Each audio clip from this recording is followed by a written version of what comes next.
بر صغیر میں اشاعت اسلام، بزرگان دین، اولیاء کرام، صوفیاء کرام اور پیران عظام کی مرہون منت ہے۔ اس خطے میں آنے والے حملہ آوروں نے شمشیر اور تلوار کے زور پر مقامی افراد کو مغلوب کیا، علاقوں کو فتح کیا، مگر وہ لوگوں کے دلوں کو تسخیر نہ کر سکے۔ صوفیاء کرام اور پیران عظام نے عوام کے دلوں کو فتح کیا، انہیں خداوند کریم کی بندگی کی تعلیم دی اور اسوہ رسول صلی اللہ علیہ وسلم سے آشنا کیا، دلوں کو مرکز مہر و وفا بنایا،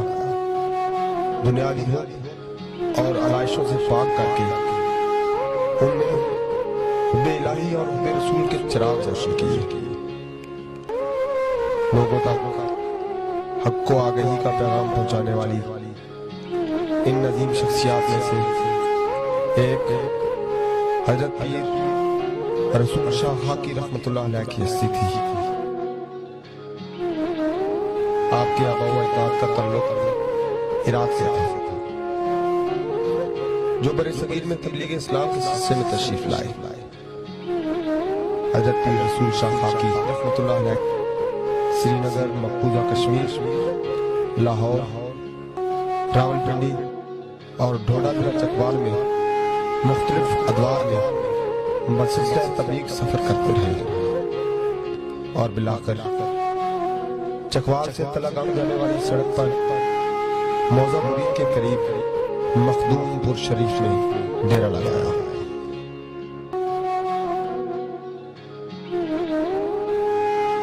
ابتدا میں یہ آبادی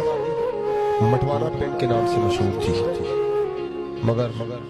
خاکی شاہ رحمت اللہ علیہ کے تشریف لانے کے بعد اس کو مخدوم پور شریف کہا جانے لگا۔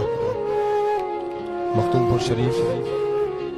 جب حضرت سید رسول شاہ خاکی رحمت اللہ علیہ جیسے درویش کی تکیہ گاہ لگا تو اس کو ایک روحانی مرکز کی حیثیت حاصل ہو گئی اور اس چھوٹی سی نگری سے پھیلنے والے نور کی کرنوں سے ایک جہان منور ہونے لگا۔ سید رسول شاہ خاکی رحمت اللہ علیہ نے نہ صرف پنجاب بلکہ سندھ، بلوچستان، سرحد اور دیگر علاقوں کے لوگوں کو ظاہری اور باطنی علوم سے بہرور کیا۔ آپ کو بیک وقت چاروں سلاسل، سلسلہ عالیہ، قادریہ، چشتیہ، نقش بندیہ اور سہروردیہ سے بیعت اور خلافت حاصل تھی،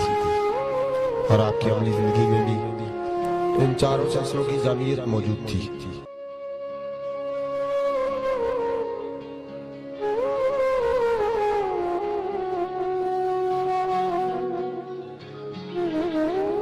انہوں نے ساری زندگی حاجت مندوں، درد کے ماروں، مصائب و آلام کے طوفانوں میں گھرے ہوئے انسانوں کو اپنی نگاہ کیمیا کے اثر سے کیف و سرور بخشا اور دعا و برکت سے فیضیاب کیا۔ حضرت سید رسول شاہ خاکی کی وفات کے بعد پیر قلندر سید محمود الحسن شاہ خاکی المعروف پیر مستوار قلندر سجادہ نشین مقرر ہوئے۔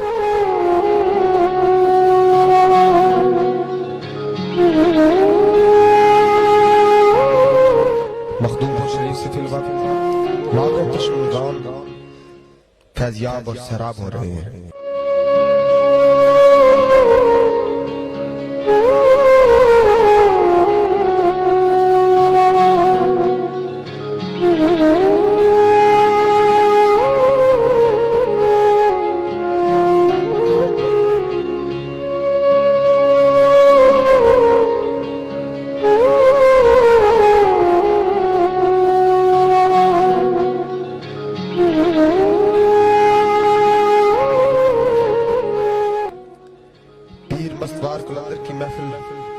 معمول کے مطابق سجتی ہے